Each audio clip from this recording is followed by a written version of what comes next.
स्वागत है। आज हम एक ऐसी जगह की पड़ताल कर रहे हैं जहां से शायद कई लोग गुजरे होंगे, लेकिन शायद ही कभी इसकी विशालता, इसकी जटिलता और रोजमर्रा की भागदौड़ के पीछे छिपे महत्व पर गहराई से सोचा होगा।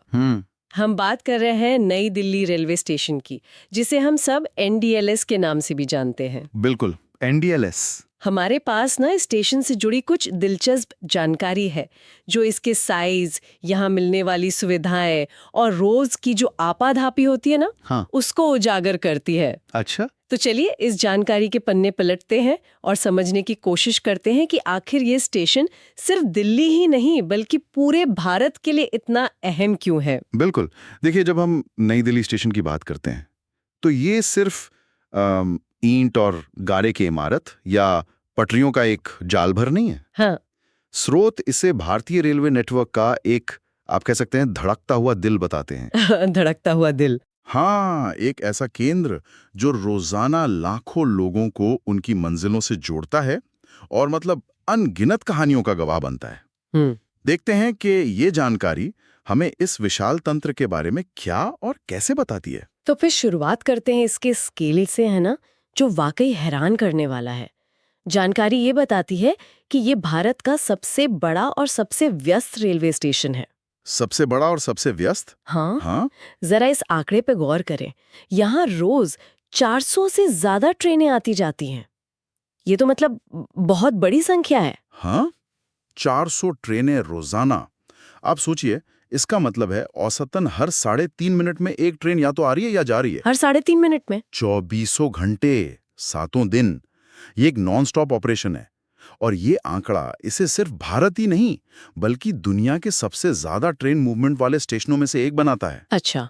ये सिर्फ ट्रेनों की संख्या नहीं है, ये उस लॉजिस्टिकल चुनौती को दिखाता है जिसका सामना रेलवे रोज करता है। सही कहा। और ट्रेनों के साथ आते हैं यात्री।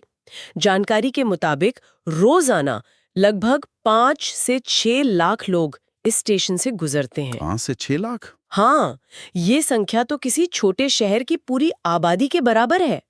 क्या स्रोत इस बात पर कुछ और रोशनी डालते हैं कि इतने लोगों को संभालना मतलब कैसे संभव हो पाता है? देखिए, स्रोत सीधे तौर पर मैनेजमेंट की बारीकियों में तो नहीं जाते, लेकिन ये जरूर बताते हैं कि स्टेशन को भारत का मुख्य केंद्र कहा गया है। भारत का मुख्य केंद्र। हाँ। और ये तमगा सिर्फ यात्रियों या ट्रेनों की संख्या की वजह से नहीं है, बल्कि इसलिए भी है क्योंकि ये देश के परिवहन तंत्र की रीढ़ की हड्डी जैसा है। सही। आप सोचिए, 5-6 लाख लोगों की रोजाना आवाजाही का मतलब है सुरक्षा, सफाई, सूचना प्रणाली, खान-पान, टिकटिंग, इन सब पर कितना जबरदस्त दबाव रहता होगा। बिल्कुल। ये दिखाता है कि एनडीएलएस सिर्फ एक ट्रांजिट पॉइंट नहीं बल्कि अपने आप में एक पूरा इकोसिस्टम है। और इसका सुचारू रूप से चलना एक तरह से राष्ट्रीय महत्व का विषय है। आवट भी तो खास होगी। हाँ, बिल्कुल। जानकारी में जिक्र है कि यहाँ कुल 16 प्लेटफॉर्म है। 16 प्लेटफॉर्म्स, ये संख्या ही अपने आप में इसकी विशालता को दर्शाती है ना? और इन प्लेटफॉर्म्स को आपस में जोड़ने के लिए कई फुट ओवर ब्रिज यानी एफओबीज और एस्केलेटर्स लगाए गए हैं। हाँ। और ये सिर्फ सुविधा के लिए नहीं है, ये भीड़ को नियंत्रित करने और लोगों को सुरक्षित रूप से एक जगह से दूसरी जगह पहुंचाने के लिए बहुत जरूरी इंफ्रास्ट्रक्चर है। सही। कल्पना कीजिए, पीक आवर्स में इन एफओबीज पर कितना दबाव होता होगा। बाप रे। और स्टेशन के 2 मुख्य हिस्से बताए गए हैं, एक पहाड़गंज की तरफ, हाँ, पश्चिम वाला, और दूसरा अजमेरी गेट की तरफ जो पूरब में है। पहाड़गंज वाला मुख्य प्रवेश द्वार है। क्या इन दोनों हिस्सों में कोई खास फर्क है? हाँ, यहाँ एक दिलचस्प बात सामने आती है। स्रोत बताते हैं कि अजमेरी गेट वाला हिस्सा जो पूर्व की तरफ है वो ज्यादा आधुनिक है। अच्छा। हाँ, उसमें एक बड़ा कांच का मुखौटा मतलब फसाड है और शायद सुविधाएं भी पहाड़गंज साइड की तुलना में बेहतर हैं। ओह। ये इस बात का संकेत हो सकता है कि स्टेशन का विकास शायद अलग-अलग चरणों में हुआ है। अजमेरी गेट साइड का आधुनिकीकरण शायद बाद में हुआ हो, जो स्टेशन को समय के साथ अपग्रेड करने की कोशिशों को दर्शाता है। ये एक तरह से पुराने और नए का संगम है जो अक्सर भारत के बड़े शहरों में देखने को मिलता है। यानी एक ही स्टेशन पर 2 अलग-अलग तरह के अनुभव मिल सकते हैं। और इसकी लोकेशन, जानकारी कहती है कि ये कनॉट प्लेस से सिर्फ 2 किलोमीटर दूर है। ये तो बिल्कुल दिल्ली के दिल में हुआ। बिल्कुल, सीपी से बस 2 किलोमीटर।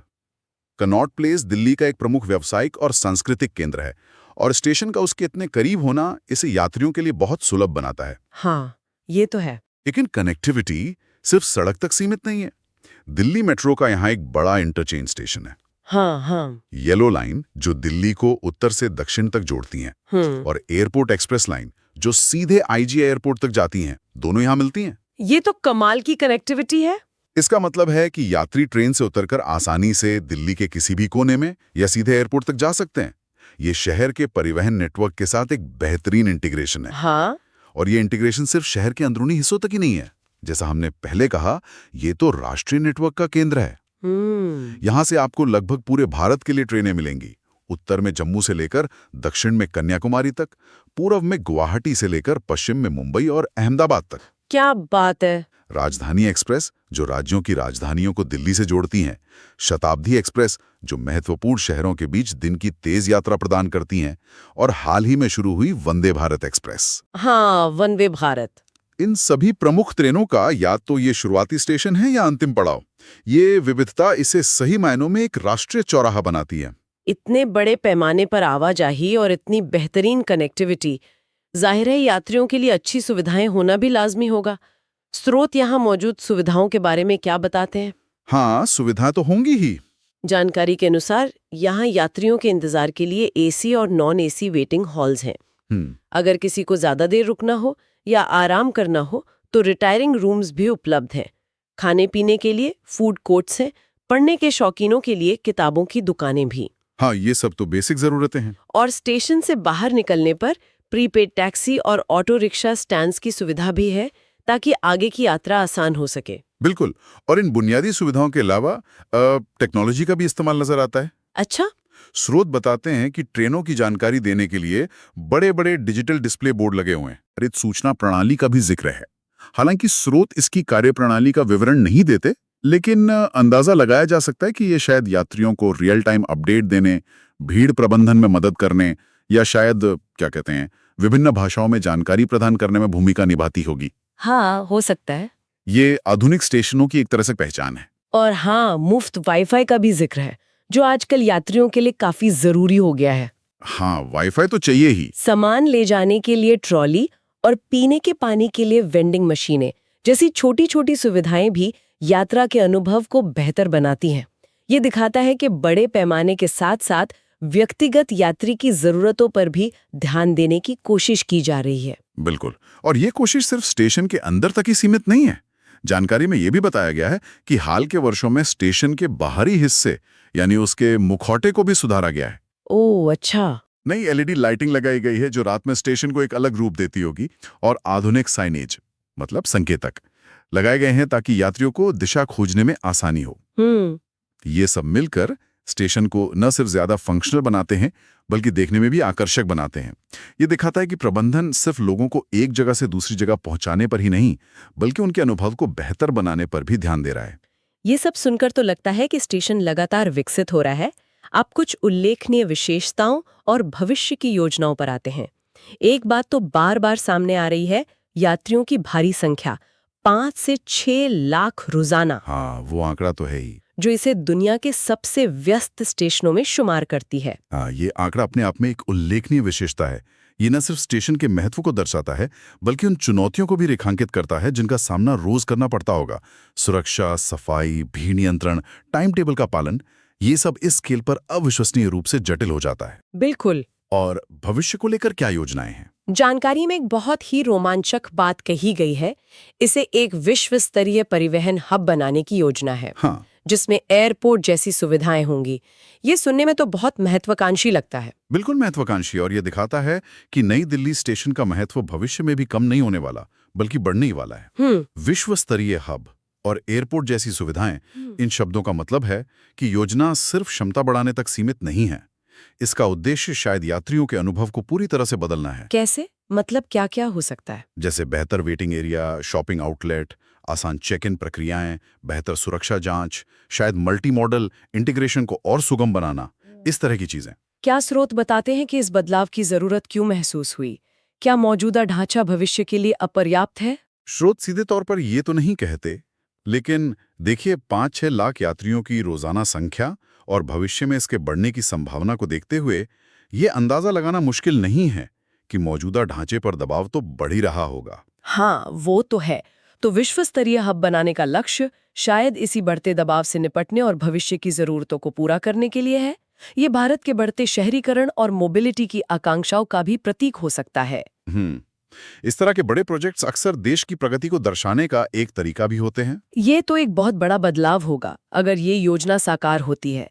तो आज की इस पूरी चर्चा को अगर समेटे तो हमने नई दिल्ली रेलवे स्टेशन के कई पहलुओं को छुआ, इसका विशाल आकार और रोज की जबरदस्त हलचल, दिल्ली के अंदर और पूरे देश के साथ इसकी बेहतरीन कनेक्टिविटी, यात्रियों के लिए मौजूद तरह तरह की सुविधाएं जिनमें तकनीक का भी इस्तेमाल है। बिल्कुल। अब भविष्य के लिए इसे एक आधुनिक विश्व स्तरीय केंद्र बनाने की महत्वाकांक्षी योजनाएं। ये वाकई सिर्फ एक स्टेशन नहीं बल्कि एक गतिशील धड़कता हुआ शहर है अपने आप में। बिल्कुल सही कहा आपने। ये सारी जानकारी जानने के बाद मेरे मन में एक विचार घूम रहा है। जरा सोचिए, इस भीमकाय मशीन को रोज चलाना कितना जटिल होगा। हाँ, सच में। 400 से ज्यादा ट्रेनें, 6 लाख से ज्यादा लोग, हजारों कर्मचारी, सुरक्षाकर्मी, वेंडर, इन सबका समन्वय करना अपने आप में एक बहुत बड़ा प्रबंधन का काम है। बहुत बड़ा। ये स्टेशन सिर्फ कंक्रीट, स्टील और पटरियों का ढांचा नहीं है। ये भारत की विविधता का एक सूक्ष्म रूप है। यहाँ आपको देश के हर कोने से आए लोग मिलेंगे, अलग अलग भाषाएं बोलते हुए, अलग अलग वेशभूषा में, सब अपनी अपनी मंजिलों की ओर बढ़ते हुए। ये भारत की गतिशीलता, इसकी ऊर्जा और इसके कभी न रुकने वाले जज्बे का प्रतीक है। सचमुच। अगली बार जब कोई नई दिल्ली स्टेशन पर हो तो शायद वो इसे सिर्फ एक भीड़-भाड़ वाली जगह की तरह ना देखे, बल्कि इस विशाल तंत्र की जटिलता और यहाँ हर पल घट रही अनगिनत मानवीय कहानियों के बारे में भी सोचे।